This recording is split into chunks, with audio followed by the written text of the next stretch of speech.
My son, in front of our entire family, pointed at the simple wooden chair I was sitting in and said, "You'd think with all your money, you could afford something that doesn't look like it came from the trash." The room went dead silent. He thought he was shaming me, but he had no idea his words were about to cost him a multi-million-dollar inheritance. Right then and there, I decided to reveal the secret will I'd written, a will that was about to change absolutely everything. Before we dive into the chaos that followed, make sure you subscribe for more stories about what happens when family lines get crossed. And let me know in the comments if you think I went too far. To really get why a single comment about a chair could blow a family apart, you have to know where I came from. I wasn't born with a silver spoon in my mouth. Everything I have, I built from scratch with my own 2 hands, starting with a tiny workshop and a mountain of debt.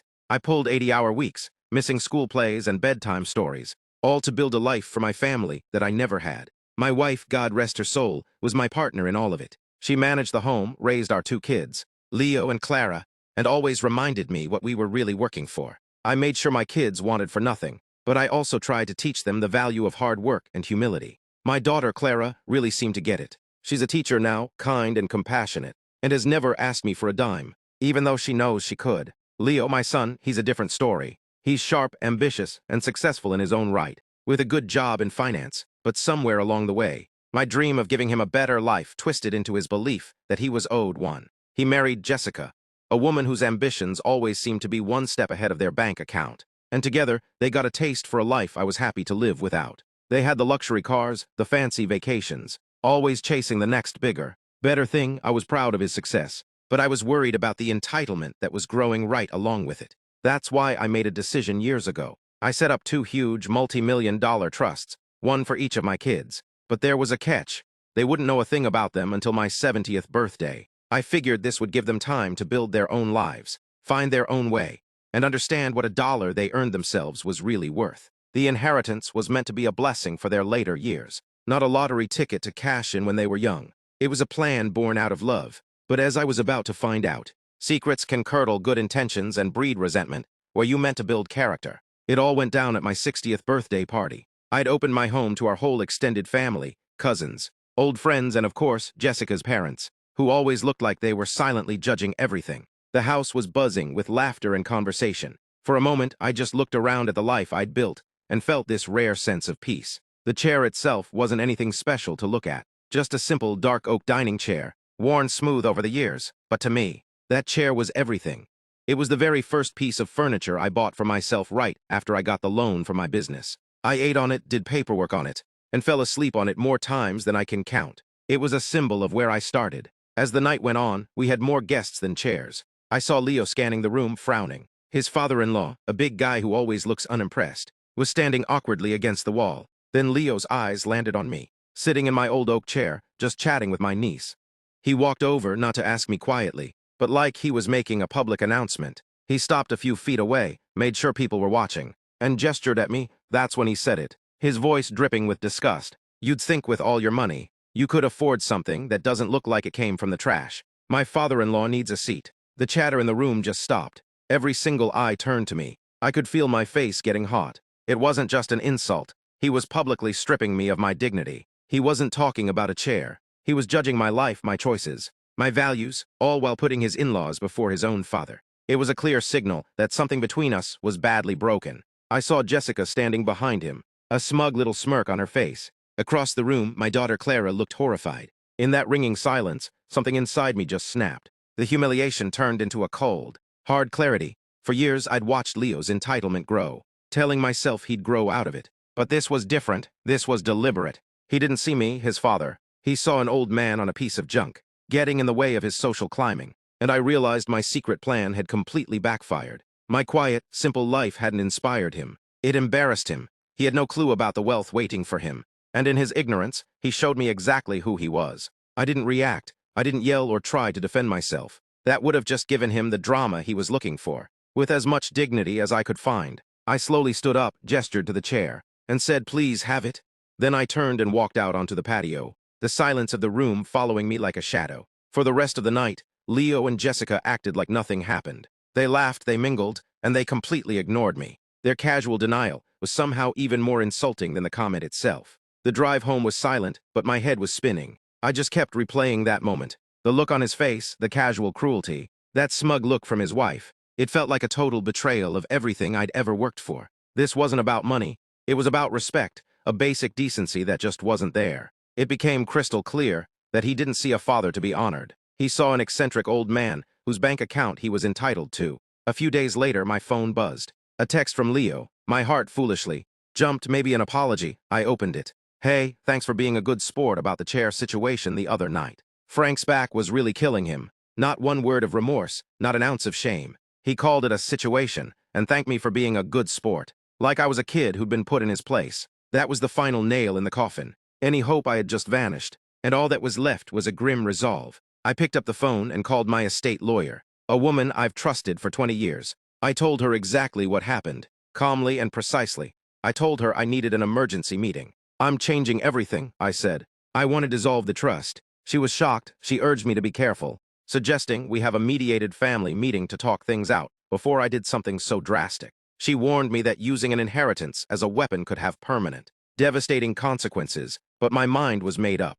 The line had been crossed. The damage is already done. I told her, I'm just dealing with the reality of it. My last call was to Clara. I asked her to come over, and with a heavy heart, I laid it all out. The trusts, the original plan, and my decision to cut Leo out completely. She just sat there, tears streaming down her face, not for the money, but for our broken family. She was devastated by what Leo did and terrified of what this would do to us. She never once asked about her own trust or what it meant for her. She just hugged me and said, I'm so sorry, Dad. In that moment, the difference between my two children had never been clearer. A week later, I invited Leo and Jessica over. I said I wanted to clear the air about the party. They showed up looking confident, like they were expecting an apology from me. Clara was already there, sitting quietly on the sofa, my silent support. We sat in the living room, with the infamous oak chair not 10 feet away. I started calmly.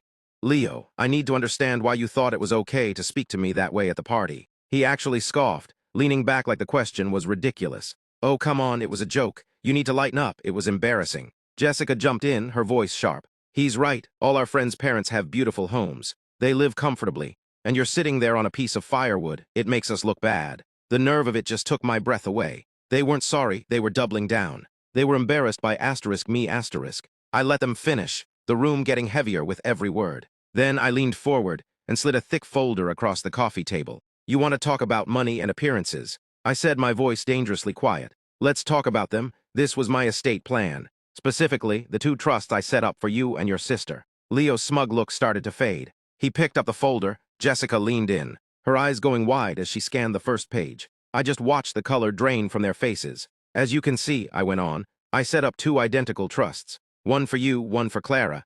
They were supposed to be unlocked on my 70th birthday. It's a significant amount, more than enough for the rest of your lives. It was meant to be a gift, a surprise to reward the lives I hoped you would have built. I could see Leo's eyes darting across the numbers, his breathing getting shallow. I let that sink in for a long moment. But your behavior, I said, looking right at Leo, has taught me something. You don't respect me. You don't even see me. You see a walking bank account that isn't paying out fast enough. You have no idea what it took to build this fortune. That chair, I pointed, the one you mocked in front of everyone, was the first thing I bought when I had nothing but debt and a dream. It represents a lifetime of sacrifice. Everything you've just taken for granted. I took a deep breath, and actions have consequences. As of yesterday, on my instructions, the trust in your name, Leo, has been dissolved. It's gone, your inheritance is gone. For a second there was just stunned silence.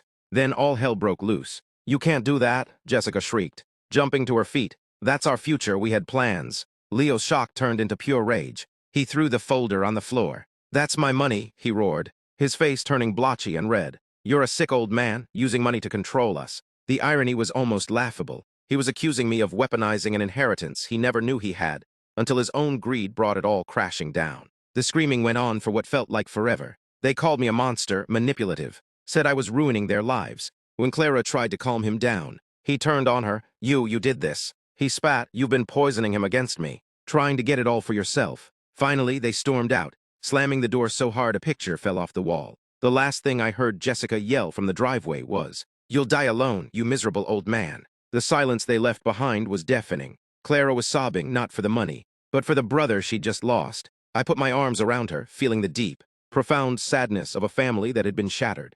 In the weeks that followed, Leo and Jessica started a vicious smear campaign. They called relatives with a story about a cruel, vindictive father who disinherited his son for no reason. They painted me as a tyrant and themselves as the victims. Some family, especially Jessica's, bought it completely. I got angry calls and judgmental texts. The family was broken, split right down the middle, just like my lawyer warned me it would be. Clara got the worst of it. Leo refused to speak to her, accusing her of siding with me for the money. Their bond, a lifetime of it, was just gone, another victim of his pride and greed. Through it all, I felt a strange mix of things. There was this deep, aching sadness for the son I'd lost. But underneath it all, there was a quiet, firm sense of peace. I had finally stood up for myself. I drew a line. I would not be treated like an ATM, and I certainly wouldn't fund a lifestyle for someone who held me in such contempt. It's been 6 months now. I haven't spoken to Leo since that day. I hear things through the grapevine. He and Jessica had to sell their second home. They traded in their luxury car for something more practical. Apparently, trying to get money from her parents has started a whole new set of problems in their marriage. It turns out a life built on the expectation of getting rich for free is a pretty shaky foundation. So what happened to the money from Leo's trust? I moved a portion of it into Clara's, not because she ever asked, but because she earned it with her love and respect. But the bulk of it, I used it to create a charitable foundation in my parents' names, the people who taught me what a hard day's work was worth. The foundation will give scholarships to young entrepreneurs from poor backgrounds who are trying to build something from nothing, just like I did. That old oak chair now sits in my entryway. It's the first thing I see when I come home, and the last thing I see when I leave. It's more than just furniture now. It's a constant reminder. A reminder that wealth without respect is completely worthless. Looking back, I can see my own mistakes. Keeping the inheritance a secret was a bad idea. It left a vacuum, and Leo filled it with his own entitled assumptions. Maybe if I had been more open about it, we could have talked about wealth and responsibility years ago. But in the end, the real problem was his disrespect. It was a symptom of something much deeper, and no amount of money could have fixed that. An inheritance should be a legacy, a continuation of your values. It should never be a reward for bad behavior. It's a hard lesson, and I'm still dealing with the fallout. What would you have done in my place? Was I too harsh, or was it justified? Let me know your thoughts in the comments. And don't forget to subscribe to hear more stories where family drama and finances collide.